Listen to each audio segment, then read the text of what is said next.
नमः शिवाय। श्री हरि की आराधना का भक्ति योग क्या है, उससे किस प्रकार भगवान की प्राप्ति हो सकती है। जीवों की जन्म मरण रूपा गतियाँ कौन कौन सी हैं, जिनके जानने से वैराग्य होने लगता है और जीव शुभ कर्मों में प्रवृत्त हो जाता है।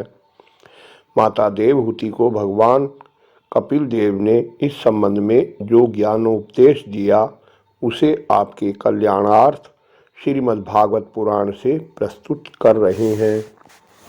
श्री कपिल देव भगवान ने कहा, माता जी, साधकों के भाव के अनुसार भक्ति योग का अनेक प्रकार से प्रकाश होता है, क्योंकि स्वभाव और गुणों के भेद से मनुष्यों के भाव में भी विभिन्नता आ जाती है। जो भेददर्शी क्रोधी पुरुष हृदय में हिंसा, दंभ अथवा मात्सर्य का भाव रखकर मुझसे प्रेम करता है, वह मेरा तामस भगत है। जो पुरुष विषय, यश और ऐश्वर्य की कामना से प्रतिमा आदि में मेरा भेदभाव से पूजन करता है, वह राजस भक्त है।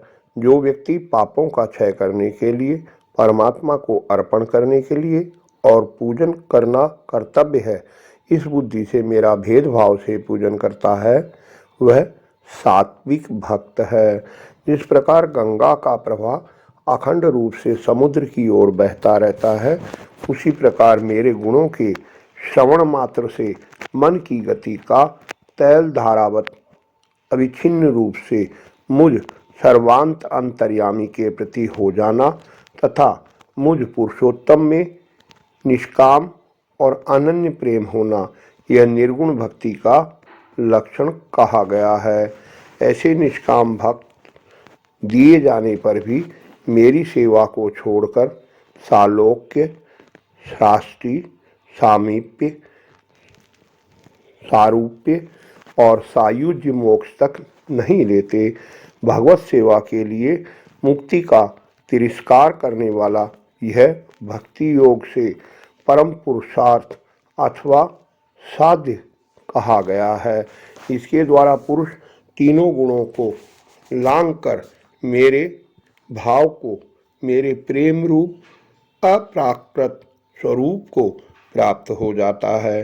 निष्काम भाव से श्रद्धापूर्वक अपने नित्य नैमित्तिक कर्तव्यों का पालन कर नित्य प्रति हिंसा रहित उत्तम क्रिया योग का अनुष्ठान करके मेरी प्रतिमा का दर्शन, स्पर्श, पूजा, स्तुति और वंदना करने, प्राणियों में मेरी भावना करने, धैर्य और वैराग्य के अवलंबन, महापुरुषों का मान, दीनों पर दया और समान स्थिति वालों के प्रति मित्रता का व्यवहार करने, यम नियमों का पालन करने, अध्यात्म शास्त्रों का श्रवण और मेरे नामों का उच्चारण संकीर्तन करने से तथा मन की सरलता, सत्पुरुषों के संग और अहंकार के त्याग से मेरे धर्मों अर्थात भगवत धर्मों का अनुष्ठान करने वाले भक्त पुरुष का चित्त अत्यंत शुद्ध होकर मेरे गुण के श्रवण मात्र से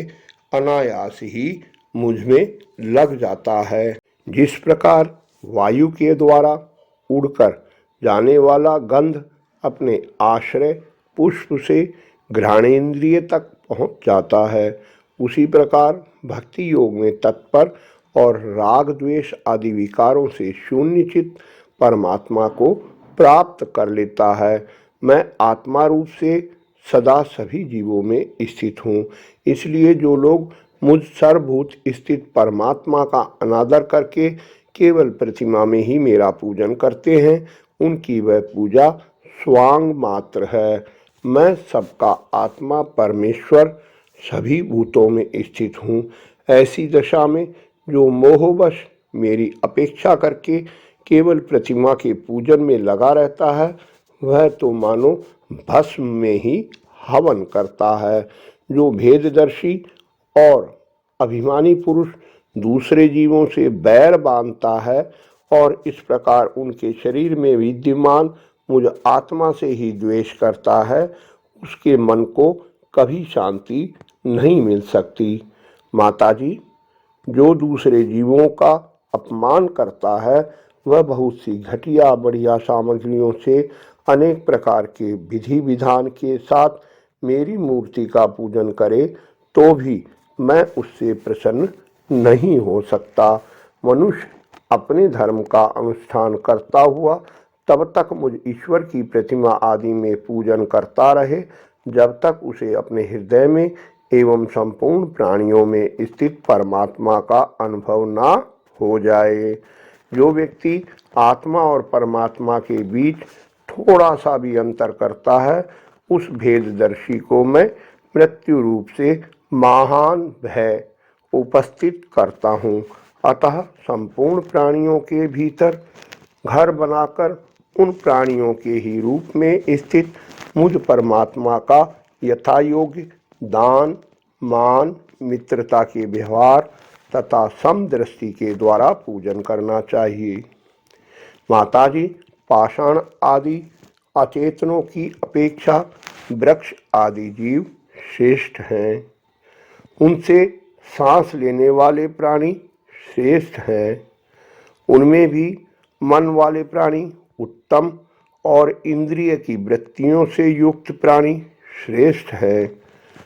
सेंद्रिय प्राणियों में भी केवल स्पर्श का अनुभव करने वालों की अपेक्षा रस का ग्रहण करने वाले मत्स्य आदि उत्कृष्ट हैं तथा रसवेत्ताओं की अपेक्षा गंध का अनुभव करने वाले भ्रमर आदि गंध का अनुभव करने वालों से भी शब्द को ग्रहण करने वाले सर्प आदि श्रेष्ठ हैं। उनमें भी रूप का अनुभव करने वाले काक आदि उत्तम हैं और उनकी अपेक्षा जिनके ऊपर नीचे दोनों दांत होते हैं वे जीव श्रेष्ठ हैं।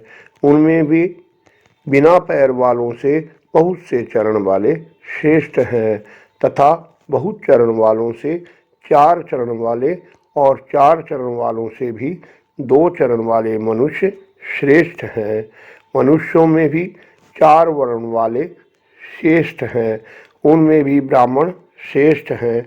ब्राह्मणों में वेद को जानने वाले उत्तम हैं और वेद्यज्ञों में भी वेद का तात्पर्य जानने वाले श्रेष्ठ हैं। तात्पर्य जानने वालों से संशय निवारण करने वाले, उनसे भी वर्ण आश्रम उचित धर्म का पालन करने वाले तथा उनसे भी आसक्ति का त्याग और अपने धर्म का निष्काम भाव से आचरण करने वाले श्रेष्ठ हैं।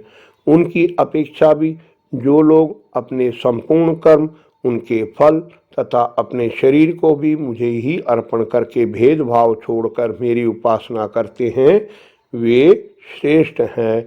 इस प्रकार मुझे ही चित्त और कर्म समर्पण करने वाले अकर्ता और समदर्शी पुरुष से बढ़कर मुझे कोई अन्य प्राणी नहीं दिखता। अतः ये मानकर कि जीव रूप अपने अंश से साक्षात भगवान ही सब में अनुगत हैं, इन समस्त प्राणियों को बड़े आदर के साथ मन से प्रणाम करें। माताजी, इस प्रकार मैंने भक्ति योग और अष्टांग योग का वर्णन किया और इनमें से एक का भी साधन करने से जीव परम पुरुष भगवान को प्राप्त कर सकता है। बोलो श्री कृष्ण भगवान की जय। अगली वीडियो में देह गेह में आसक्त पुरुषों की अधोगति के बारे में भगवान कपिल देव का ज्ञानोपदेश जानेंगे। आशा है आज की वीडियो आपको पसंद आई होगी। कृपया लाइक कर उत्साह बढ़ाएं, इष्ट मित्रों से शेयर कर धर्म के भागी बने। निरंतर जुड़े रहने के लिए चैनल को सब्सक्राइब अवश्य कर लें। धन्यवाद। आपका कल्याण हो।